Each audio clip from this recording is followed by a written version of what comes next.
Welcome everyone to our Kninja Knowledge webinar with our very special guest this evening, Trent McClaren from Practice Ignition, and he has the honor of being our first guest from outside of North America. So we're very excited about that, and hopefully we didn't get him to get up too early, but I'm not even sure what time it is there, but I'm sure he'll tell us in a minute. Hello, welcome everyone. Thank you for having me. It's a beautiful 9 a.m. here in Sydney on Wednesday the 25th. So you're in the future. I am. That's really cool. That's really cool that we're talking. I'm about 8 hours from the future. Yeah. As Steve said, Trent is from Practice Ignition, which is a practice management software, correct? Is that the right terminology for it? I would say pre-practice management, okay. being that it does everything up until your workflow then kicks in. So it's kind of what happens after a proposal gets accepted, and then how do you trigger the workflow, which is generally practice management. Okay. So you think of Practice Ignition as the client-facing tool, and then you look at your workflow tools, which is your back end side of it. Okay, perfect. So Trent has won a lot of awards this year. I'm not even sure that we can name them all. He's had a very successful year so far in 2017, but I think that the one that stands out the most for me is Accounting Thought Leader. I think that, that is probably the one, from my perspective anyways, that shows how far ahead of the curve you are. And so we're so excited to have you join us today. Thank you so much. So maybe what we can start with, if you want to share with us a little your journey about how you arrived where you are now. Yeah, so funnily enough, like a lot of people kind of say, like, Trent, you must be this awesome accountant, you're a bookkeeper, you're all these things. And I'm like, actually, I'm none of those things. I've never been an accountant or a bookkeeper. It's like, oh my goodness, how the hell did you get into this industry? Like, how did you get to where you are today, sort of thing. And a long story kind of short, like I've always worked through account management based roles in different tech companies.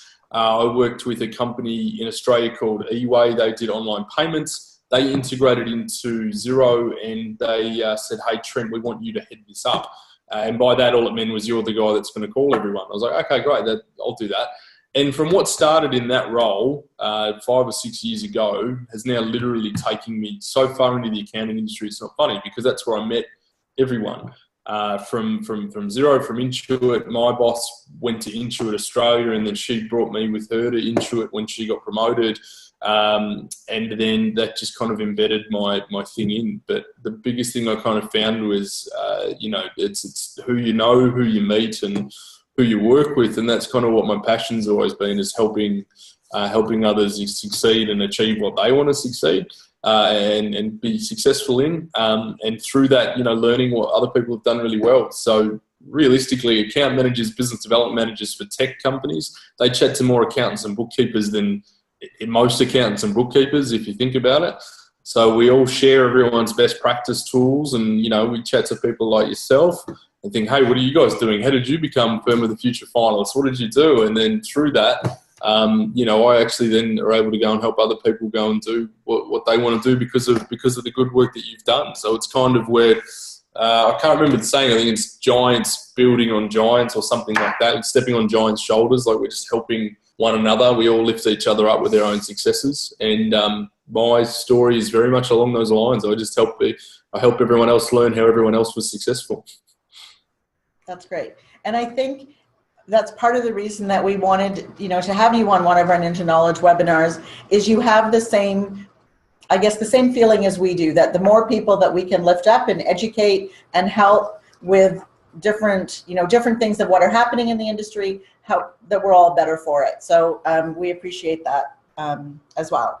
So can you tell us, you've told us a little bit about yourself. Can you tell us about your product. So tell us a little bit about Practice Ignition. You mentioned that it is a pre-practice management software, but can you give us a little bit more detail about that? Yeah, of course. I think when I normally sort of summarize it, we encompass all of your proposals, your digital signatures, payment processing, and then we kind of bundle all that up into forecasting. So based on all of the agreements that you've got, we can start to tell you how much money you should be making this year, what your average client revenue is, what your most popular services are. So if you think about what e-commerce did for retailers, and then it gave clients a digital way to engage with their products and services, and then it would trigger all of the workflow on the back end to deliver that product. We do the same thing for accountants, bookkeepers. We give them a digital way to engage with clients so that they can purchase their services. We then organise all of the billing on a regular basis. It might be quarterly, monthly, whatever it may be. And depending on the practice management, we can then trigger those workflows on the back end. It's all in the cloud. Everything stays compliant. Effectively, Practice Ignition was created to help advisors better communicate and better collaborate with their clients. That's why we exist. We want to help you do a better job at speaking to and winning more business and doing it more appropriately and having the right metrics to be able to say, why are we winning? Why are we not winning? What can we dive into to figure out how we can be better? But yeah. And is your product designed for, our audience is primarily bookkeepers. Is it designed for bookkeepers and accounting firms? Does it matter? It serves both. It definitely does. From one man, one woman, one man band, sole traders, all the way up to big four. We work in every environment of that.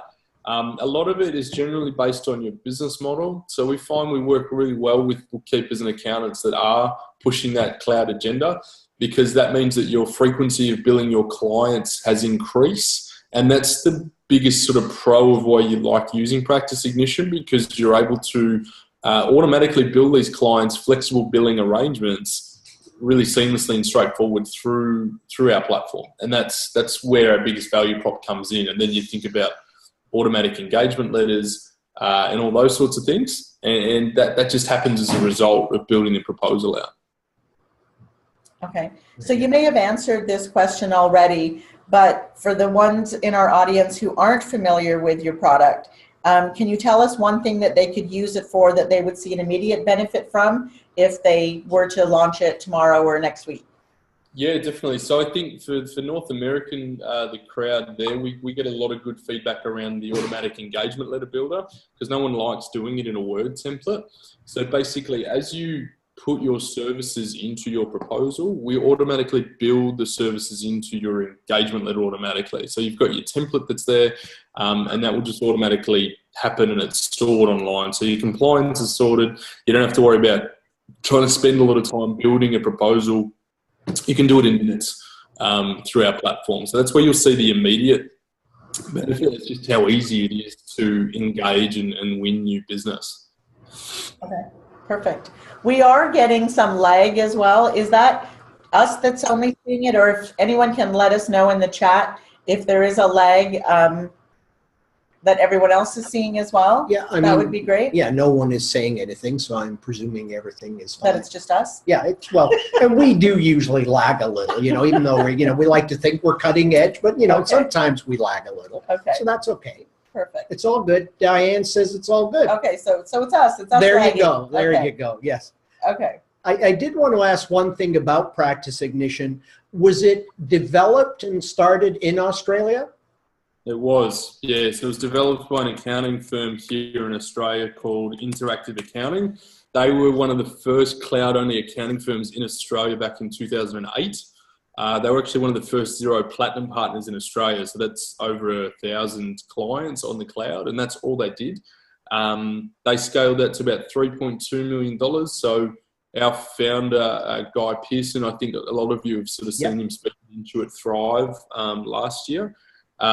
He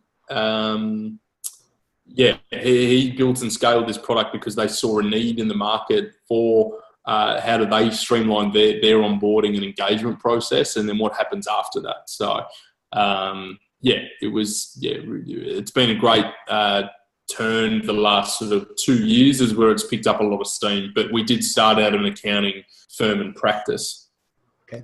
And usually most of the app developers or the third-party products that are on the cloud that were started because of a pain point in their own firm tends to be the stronger ones, because you understand where we're coming from and what our pain points are. So, so that's great.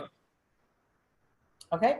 Can you tell us what your company vision is for your product going forward and how it can help bookkeepers and accountants? Definitely. So I think I kind of touched before that it was built to help firms collaborate and communicate more effectively. So in that instance, we want to make sure, because scope creep is actually, you know, such a big pain point for the industry, because we don't effectively keep track of or what we're committing to in terms of services with clients.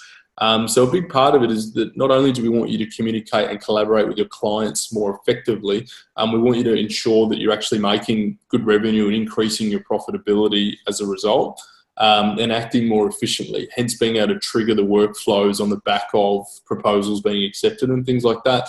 There's even some functionality where you can communicate through the proposal, and that appears back into Practice Ignition. So you can have full conversations with clients and keep that audit trail to the proposal inside Practice Ignition. So Practice Ignition almost becomes like your sales focused CRM for advisors, because you're tracking proposals by stage, by activity, when it was last opened, all those kinds of things. And then when you want to go and re-engage that client in 12 months time, you've got a really clear idea of what you actually agreed to.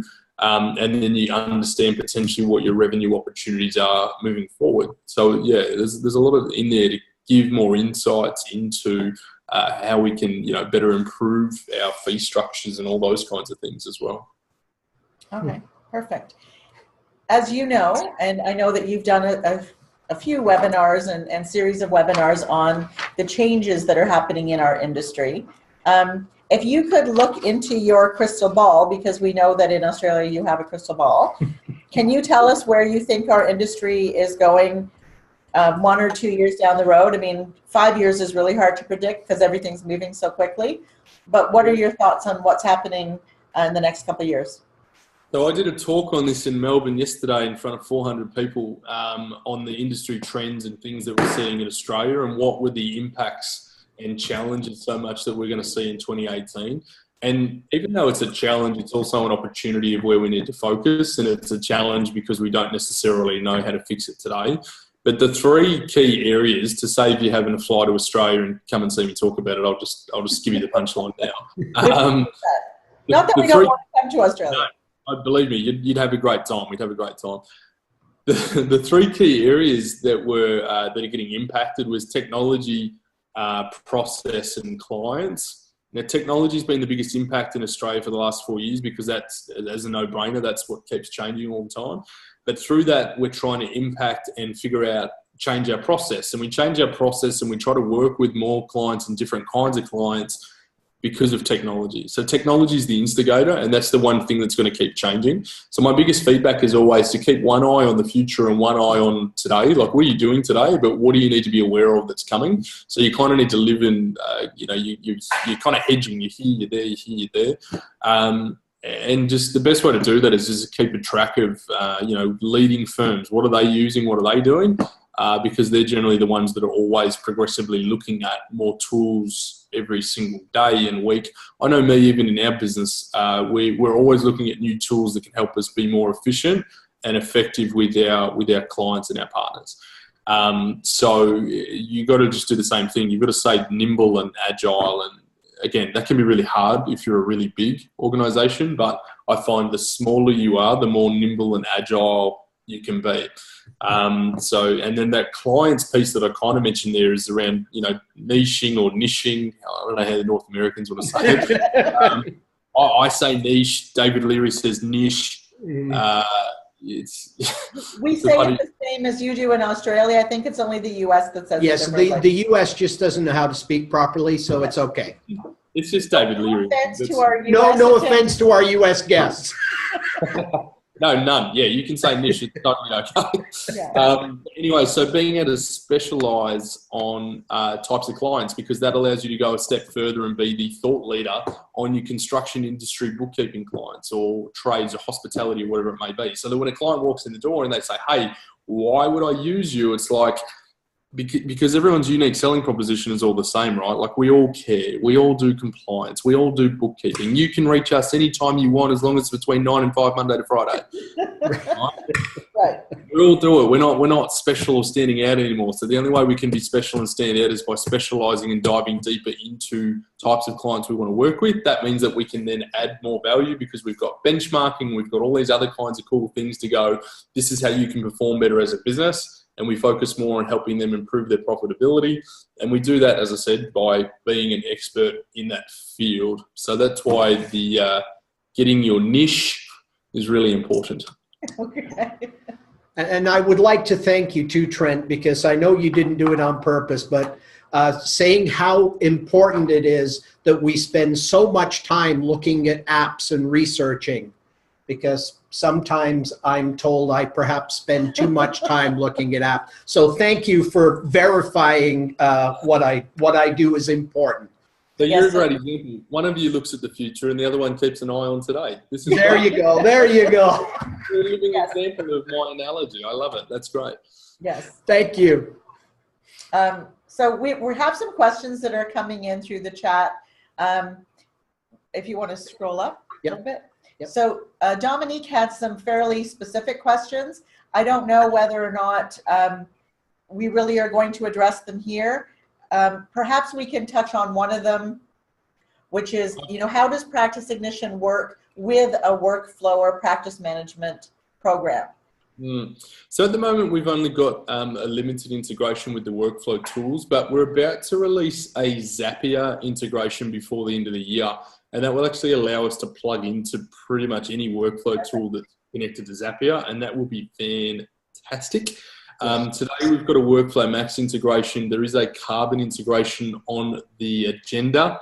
It is happening in 2018. I would expect it to be early next year, maybe around March or April, but it's very loosely based. Things change all the time, but there is a Carbon integration that will happen at some point. But Zapier is definitely happening, and that's happening this year. We're already building it. We've been testing it. I'm very excited. But practically, what does that do? As I said, you send a proposal to a client, they accept it. That will automatically create your workflow templates in your workflow system, which you could then automatically allocate to a staff member. So without you having to go, cool, proposal's been accepted, and then go into the workflow and create the templates, it'll automatically be there. And we can tie that based on the services. So if you've got 5 different services, each service will trigger different tasks and workflows automatically. Excellent. So you do have some Practice Ignition fans in our attendees as well. Jenny, I know, is a big Practice Ignition fan. Leanna apparently also uses Practice Ignition and said she's been with it for over a year and loves it. So so that's great. And do you want to move on to the next? Sure, we can do that. We've talked a lot about the future, and how do you see the role of a bookkeeper changing in the future, and what advice would you give them to help them stay relevant in the future? Yeah, cool. Good question. The first thing I'll start with, because it is definitely changing, and I think it's just being open to the fact that you need to be really good at change mindsets and being able to adapt and thrive, because you just don't know what's going to get thrown at you with the way all this technology stuff's going. There's a lot of whispers and things here of what could happen. I'm not a believer in the doom and gloom side of it. That's not a thing. And the biggest thing I noticed in Australia, because the government's involved and they like to move the goalposts every 6 to 12 months, okay, report on this, report on that, and then do this, and then do that, and give us more. Your bookkeepers are always going to have a job, because the governments can't decide what they want when they want to do it. And software companies can't keep up either. They can't keep up with all of these demands and just be like, oh, cool, we've built it. It's like the government says, well, we're going to do it this, and you've got to do it this way because we're really inflexible and we don't run great systems. So if you can build it to fit our model, that'd be fantastic. It's like, okay, well, we've got all these other roadmap agendas here as well. So it's going to take us at least 6 to 12 months before we get to that stage. So you got to think that's always going to happen. But to answer the question, bookkeepers, you generally have the better relationship than an accountant generally will. And again, in Australia, that's generally the case. If you think about In Australia, my analogy is generally doctors and nurses. That's generally how accountants and bookkeepers are viewed here in Australia. I don't know if it's similar in North America. Yes, I would think so. Yeah, I would say so. Cool. And, you know, again, in that analogy, you can't have one without the other. It just doesn't work. But I find nurses, wrong, I'm talking wrong practice now. Bookkeepers move up into more of that, have the opportunity to move into more of that advisory role, more into that cloud specialist role, into that role helping their clients transform their business and become that. I don't like using the trusted advisor word because I see it and hear it too much these days, but until I find a better word, I'm going to use that one. Getting to that trusted advisor space, getting to that place where people, they like you, they trust you, and they trust that you can help them grow their business. And that's the USP. That's that unique selling point. If you are the business that helps your clients grow, they will love you and tell everyone about you because you are different. You're not just doing the tasks. You're actually in there helping them do a business model, a business plan. So, it's transient, and it's, again, this is quite different. Bookkeepers have never had to do this before. Accountants have never had to do this before. You're really looking at how do we add more value to our clients? What reality, capacity, how does that work? And the best way to do that, as I said, is just look at what all the other successful bookkeepers are doing and see what you can model into your business model and then go from there. But it is definitely changing. So you're more of a quality control agent. You're not necessarily doing data entry. My advice is, get on HubDoc, get on Receipt Bank, and just push all of that data into your cloud accounting ledgers and let the technology do the heavy lifting. Perfect. Can you tell us, so what Steve and I have seen and at various events that we've been to and different webinars and things that we've attended, it appears as though the bookkeeping profession is adopting all of this cloud technology much more rapidly and accepting of it than the accounting profession. Now, obviously, we're in our little bubble here. You travel around the world and talk to accountants and bookkeepers. Are you seeing that as well in your travels? Yes, I am. And it's largely because bookkeepers are the decision maker and they are more nimble in the decisions that they can make. If I go to an accounting firm of sort of 10, 15 people, even 6 people, you've still got to get through the red tape of, do we need it? What's it do? Multiple people trying to make decisions on it. But the smaller the team, the more likely they are to pick up things and run with it really quickly. It's very rare to find big companies that can move that fast. So when you hear stories about Amazon and how freaking awesome they are at everything they do, you got to think that takes a lot of work and a lot of money, right? Like and that's why they leave everyone else for dust, is because they are moving as nimble as possible. Versus, you look at other companies that maybe don't exist anymore. It's because they weren't nimble and they weren't looking to keep innovating solutions. It was kind of, this is what we've always done and this is what's made us all our money. If we don't do this, then we won't make any more money. But it's like, cool, that's great. But if you're not going to be around in 10 years' time, then who cares? What's the point? Okay. Yeah, great point. Yep, absolutely. Okay, so let's talk apps. With there being so many apps that are coming out into the marketplace, and every country has got just tons and tons of apps that are coming out. Obviously, the US has the largest amount that integrate with the software products. What would you use as kind of a good benchmark for bookkeepers to decide which apps they should choose for their practice or for their clients? Other than Practice Ignition, of course, Trent. Yes. Everyone should use Practice Ignition. Do you consider Practice Ignition an app? Yeah, we call it an app. Like, it is an app because, even as developers, we say, you're talking about in-app, like in product, in platform. Okay. An application is just a product. So I think a lot of people think an app is like a smartphone device, like it's an iPhone app. It's like, you've still got browser-based apps. Like So I think the word app is just a bit, we've aligned it with phones more so than anything else. Apps to use. Again, how do you know what restaurant you want to go to? Well, you Google it, you look at Yelp, you get on, Yelp's probably the most relevant one, I think, for North America. You reviews, peer reviews, who's using what, how are they using it, what are success stories, what are the case studies, look at the product. A good example I had, if you go to a website and you can't see a product demo, a video, or anything about the product, it's probably crap. That was what I was told. If you can't see anything about it, there's all this like smoke and mirrors and hype, but you can't actually see the product, it probably looks really bad. But yeah, ask other people, ask for case studies. Tell me how many other bookkeepers and accountants use your platform and how successful are they? And that's hard because there's a lot of new ones that come out all the time and they could also be really good. And that's obviously on your decision whether you want to be the guinea pig or you want to wait till other people try it out and have success with it.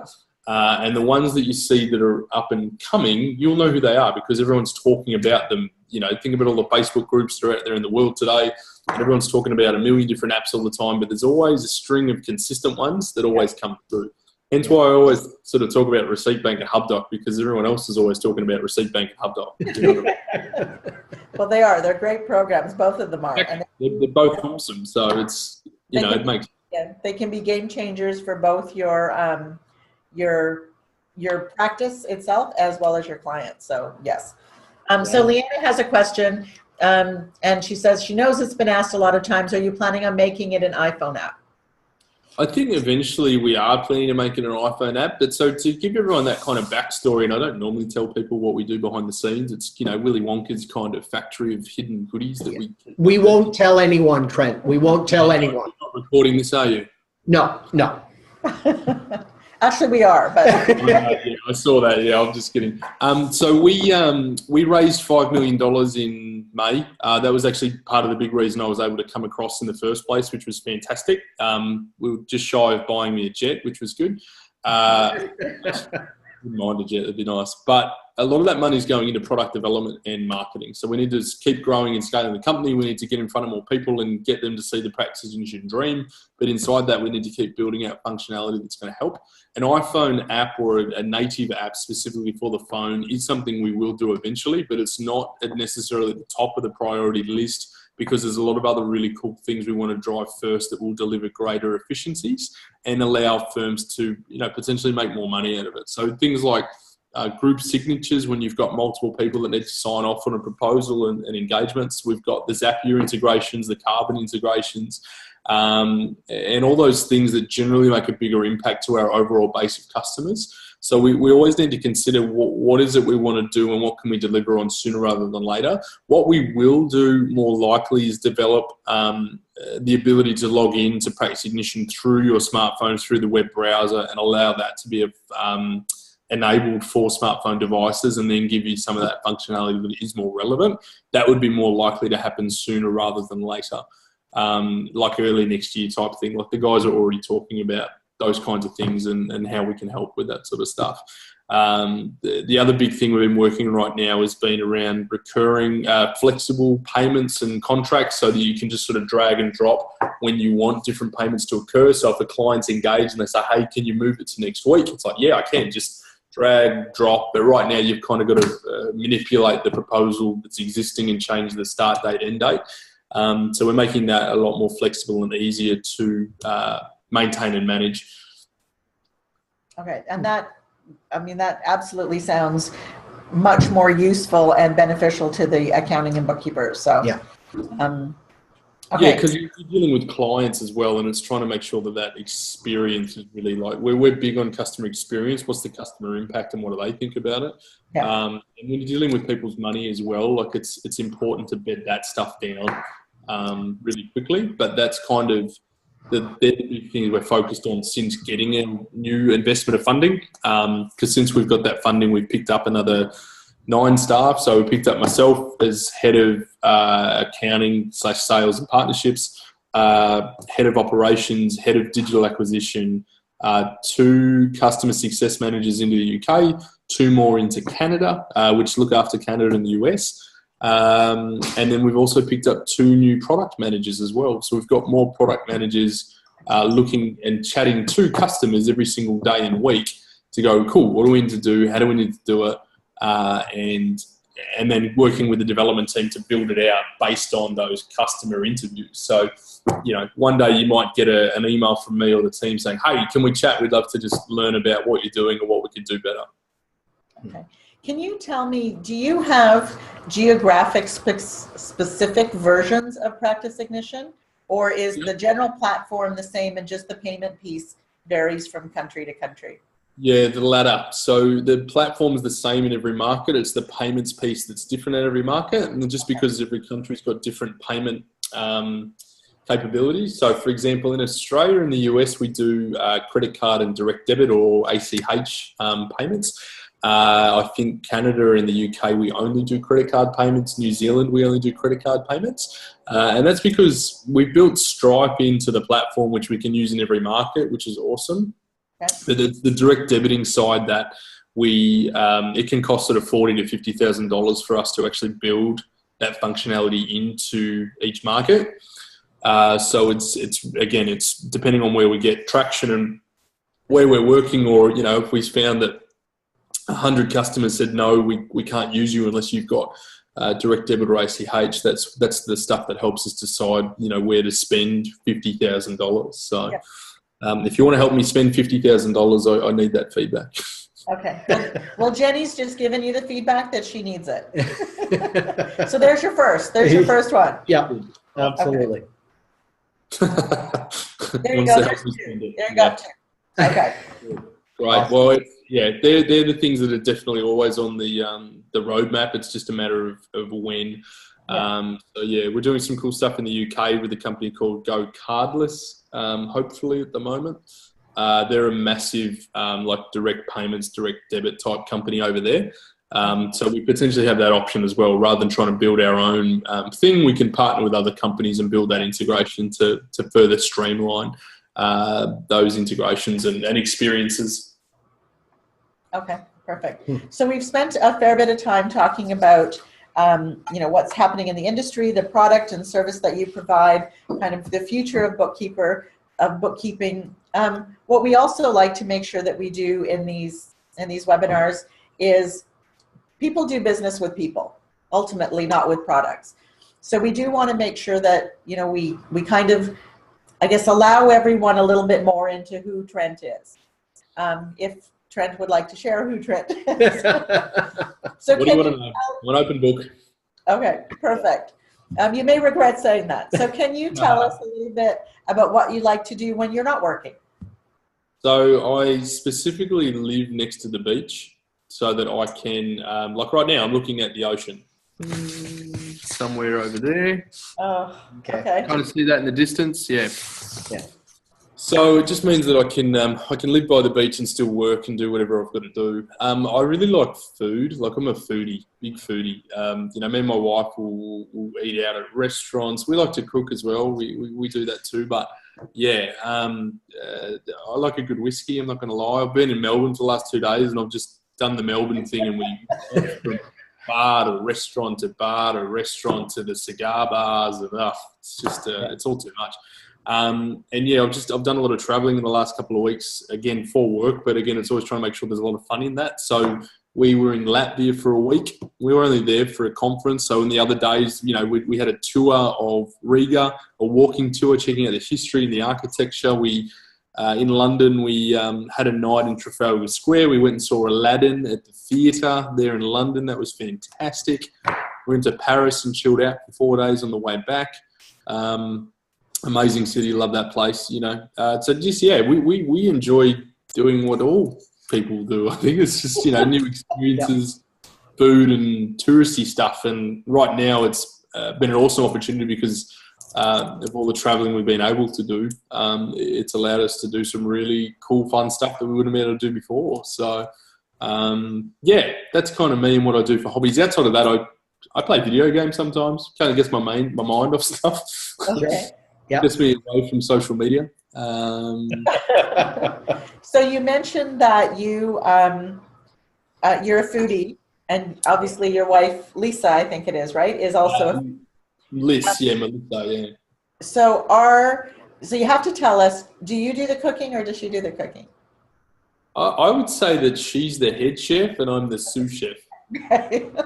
Okay, perfect. If that makes sense. In which case, it's generally just directions and stuff. But it depends on what's going on in the schedules. Like I'll definitely chip in and help with the cooking, but I wouldn't necessarily think I'm the visionary of the kitchen. Okay. I'm the 2IC. Yeah, I'm always curious because in our household, Steve is the head chef and I'm the sous chef.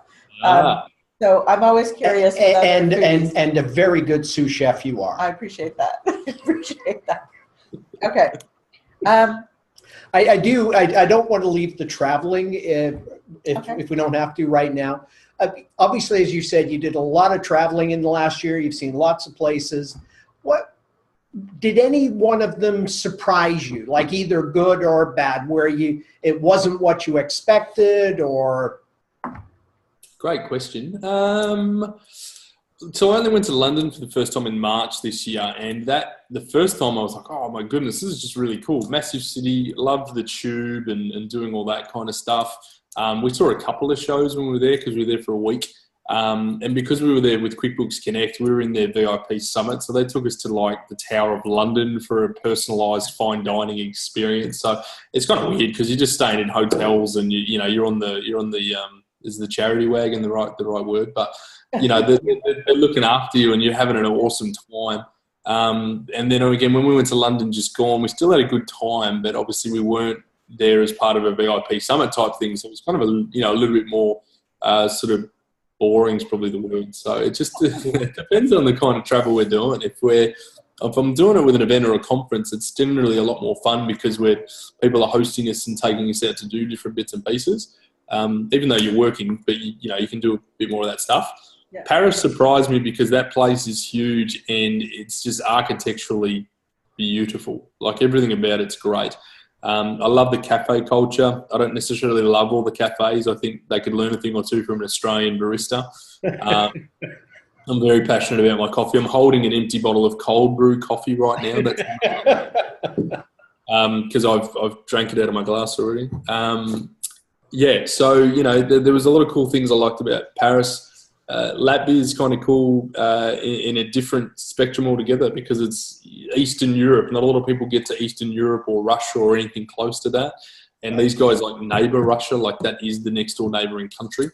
So there's a lot of history there of, what's happened in the last sort of 100 years and, learning that culture and, the way life kind of was or is always pretty interesting. So, so doing all that and then, now I'm doing a national tour of Australia in the next 3 weeks before coming to San Jose and then coming to Toronto. So, Toronto now, is that confirmed? Excellent. I hadn't heard that. Excellent. Yeah. Well, I'm still waiting. Actually, I don't know if they've published it on any of the websites, but they've confirmed as a speaker for Toronto. Excellent. QuickBooks Connect. So I'm really excited because I'm coming across for both of those. So excited to meet people like yourself in real life instead of the virtual video conference life. Yep. So as in your travels, can you tell us, as you speak to accountants and bookkeepers from around the world, do you see any differences from culture to culture or geographic region to geographic? I definitely do. It's generally what are they all focused on? If you come to Australia, everyone's very focused on automation and workflows and making sure everything flows together. Hence, we do really well in Australia at Practice Ignition. Like it's our home country as well. Like this is where we started, obviously. But in terms of the trends that people are focused on, we do really well because of that. I go to somewhere like the UK and it's a bit more of an immature market, if that makes sense, in that they've been very focused on automation tools for their clients. They're not necessarily looking at themselves as to how they can do that. And then I go to somewhere like North America and I find we're not really talking about practice management that much at all. It's generally what do you use to run your books, which is generally QuickBooks or QuickBooks Online. And we end up talking through how Practice Ignition helps solve that side of it. But not many people are using things like Carbon or anything like that. It's all very manual and desktop in a sense. So they're generally the things I notice. I actually think Canada is a bit more aligned to Australia in a lot of ways. And it's America that brings you guys down when you categorize North America. I love America. You guys are great. You're awesome. You're fantastic. But in terms of the things I've noticed, the progressiveness starts in Australia and it's looking at everything. They've moved on. Like not moved on from receipt bank type stuff. Like they use it and love it, but it's a no-brainer. It's like, yeah, everyone uses receipt bank. That's just what we do. Similarly to cloud here in Australia, it's not, you know, do we do cloud or desktop? It's like, don't be an idiot. Like, get on the cloud. Like, it's what version of cloud you're going to use. You know, is it QuickBooks or Xero? That's the question. Not is it QuickBooks desktop or QuickBooks online? It's like no. It's QuickBooks or Xero. What are you using? So it's that's kind of the biggest shift I've seen, and what I noticed between each country. Okay. Interesting. Thank you. What would you say, again, from your travels, what is the biggest misconception people have about Practice Ignition? Like the most common thing, you know, they don't get. You obviously get it because you live it every day, but, you know, what's the biggest misconception you would say? A lot of people have heard the name, probably because we're generally really good at social media, but they don't necessarily know what we do. That's generally step one. Step two, they think that we're no good for sole traders or for bookkeepers. They think that we're too big for them, which I would disagree with 20,000 times over. And the biggest reason I would is, and again, this might be more relevant for Australia, I guess, but if you're going to start a brand new business today, would you start with an Excel spreadsheet or would you start on a cloud accounting ledger? Right. And the answer is generally we're going to start on a ledger. I'm like, oh, why not? Why don't you just use a spreadsheet? I mean, you're not a real business. You haven't even started yet. You've got no money or customers. Why would you spend money on an accounting ledger? Like, yeah, but it's so much easier. And why would I do it on a spreadsheet? It means I've got to convert it over and do all this stuff. I'm like, yeah, but you're not a real business. You've only just started. Why would you just, you know, it's very easy for me to kind of break down and tell them all this stuff. And then I'm like, okay, well, are you going to start with a templated Word document or do you want to start with a real system because you want to be a real business in some point in time? Because it's a lot harder to get all your existing engagements into a new system, right? It's very hard to switch over. It's a lot easier to start with the right system from the beginning. So yeah, we're great for sole trading bookkeepers. We're perfect for that one man, one woman sort of band. And we do cater for that too. It's not necessarily on the website. So if anyone is interested and wants to chat to me and they are a sole trader, just drop me an email and we can talk it through. We do have a special rate that we give to our sole traders that we don't necessarily have listed there. So yeah. That's the two biggest misconceptions I've generally got. We don't know, we know the name, we know you, don't know your product. I think I'm too small to use you.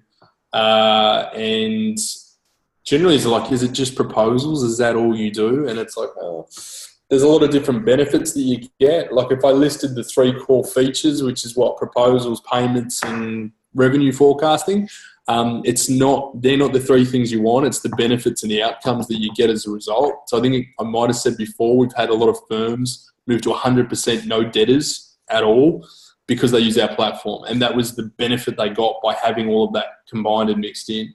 They were able to streamline their process because once they did the proposal, they didn't have to then go and send a bank transfer form or anything like that.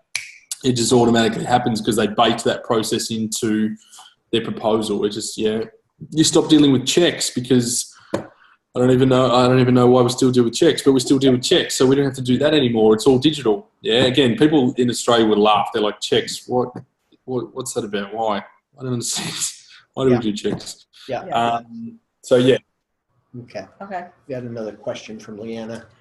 So Leanna has a question. Are there any plans on adding workflows, jobs, and projects? My short-term answer is no, because that's not the space, that's not the core of what we're trying to solve. We don't want to be everything to everyone. We want to be awesome at what we're currently trying to solve. We're more likely going to, we already are, like integrating into your workflow, job, project management type stuff. If you've seen, QuickBooks has just released projects into QuickBooks Labs in the last couple of weeks. We'd be more likely to integrate into something like that so you can then do your profitability reporting. as opposed to saying, you know, manage practice ignition for workflows, jobs and projects. That's my short-term answer because, you know, the future changes and all that kind of stuff. But at the moment, everything we've said internally is that no, we don't want to do that. We would more likely figure out more ways for you to better communicate with clients in different capacities and how you could potentially make more money by using the platform, whether that's through things like pricing or being able to send out bulk communications to clients, let them sign up for a special offer in your emails and then let that flow all back into your proposals and payments just happen automatically and then track all your ROIs and that kind of stuff. That's the kind of crazy cool stuff we talk about. That sounds very exciting. Yeah, it does.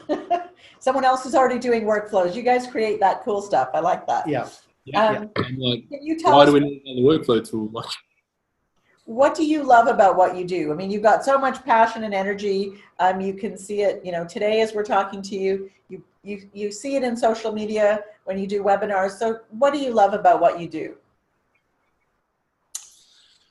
I think for me, it's, you know, I've been able to kind of create a life that we love. Do you know what I mean? And I get to work with awesome people all over the world. I get to meet so many different people all the time. My job doesn't get stale. I'm doing, you know, 20 different things every different week. Sometimes that's good, sometimes that's bad. But it's, overall, I think the impact that I get to have with people here, there and everywhere is kind of really, really awesome and kind of self-rewarding in a lot of ways. So it doesn't necessarily matter what hoodie or t-shirt I'm wearing. It's still been the same thing. It's how do I just kind of help people succeed, and through that, you know, what does that look like and how do I succeed in my own career? So I've been really fortunate that, you know, for the last 3 or 4 roles I've had, it's just been, you know, just keep climbing kind of this kind of ladder sort of up. So, you know, one day I'll be a big CEO somewhere, I guess. I don't know. I'm sure you will. Yes, and we'll be able to say we knew you when. That's right. That's right. We like to end off our questions. Steve and I are very big readers, and again, education is a big part of the reason that we do what we do.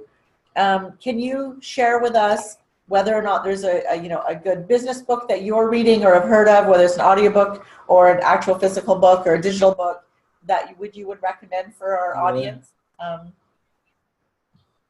So I don't know if you know, but I'm currently writing a book. So that'd be my first. No, I'm kidding. I am writing a book, but that's not the one I want to give you. My favorite business book was a book called The Hard Thing About Hard Things by, I think it's Ben Horowitz. He was one of the founders, one of the investors that invested in Facebook really early on. It was the Andreessen Horowitz guys, the venture capital guys. And he wrote this amazing book. It's like, you know, what are the hard things you have to do in business? And it's like the hard thing about hard things. Like it goes into some really hectic stuff, like whether, you know, they're worth $1 billion one day and then the .com bubble burst and then they're, you know, scrounging and trying to go and meet customers and then they're building products to win customers, like multi-million-dollar type things, and, you know, getting through it at the skin of their teeth. And then they sold out to HP for like, I don't know, it was like $2 billion more than what they were originally valued at and all this kind of crazy stuff.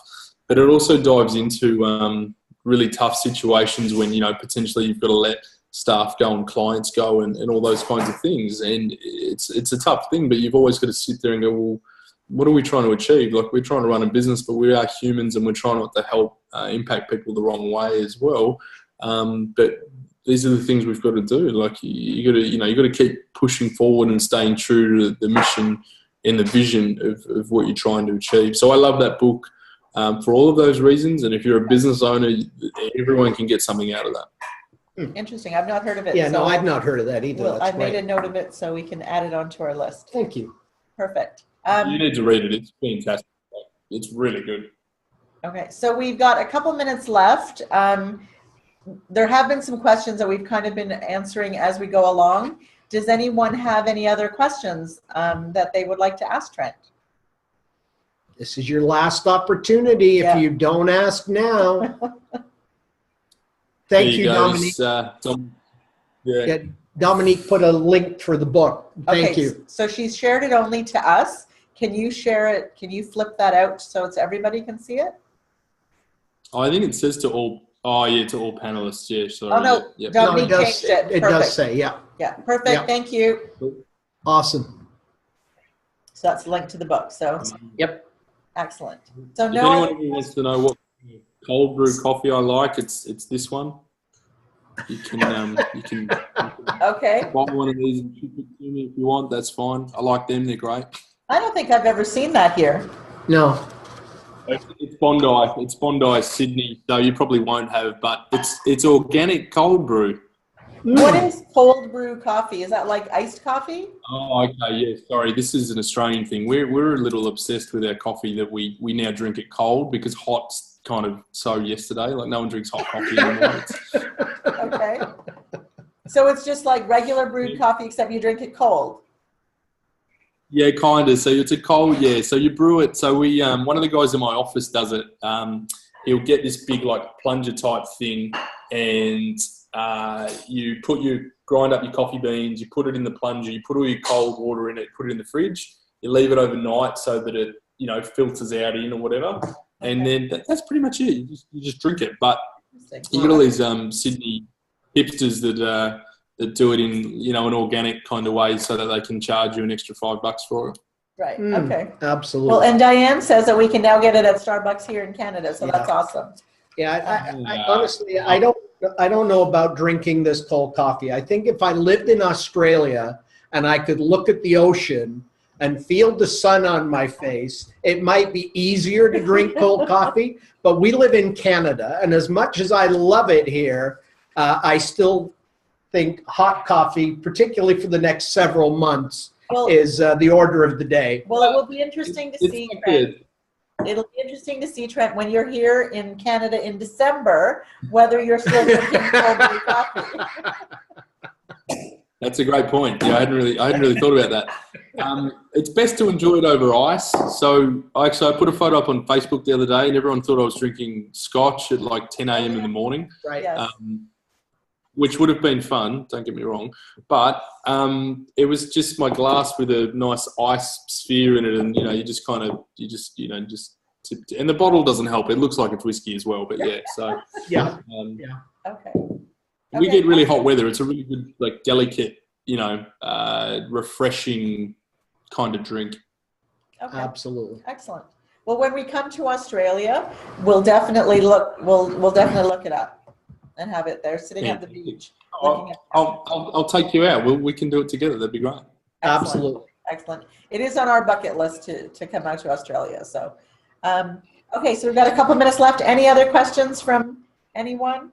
No, It doesn't appear that way. No, I think, well, he's answered every question. In fact, he was answering questions before the question was asked. I told you I'm from the future. Yeah, that's true. He is. It was amazing.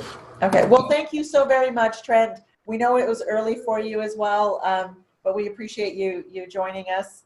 And thank you to everyone who attended our webinar. I hope that you found it helpful. So much, everyone, and thank you both for having me. This has been a lot of fun. So I'm actually really awake and can't wait to smash out the rest of my day now. So it's good. Okay. It's great. Awesome. We will see you in San Jose. Yes, look forward to meeting you there. Okay. Yeah, thanks. Take care, See you everyone. Take later. care. Bye-bye.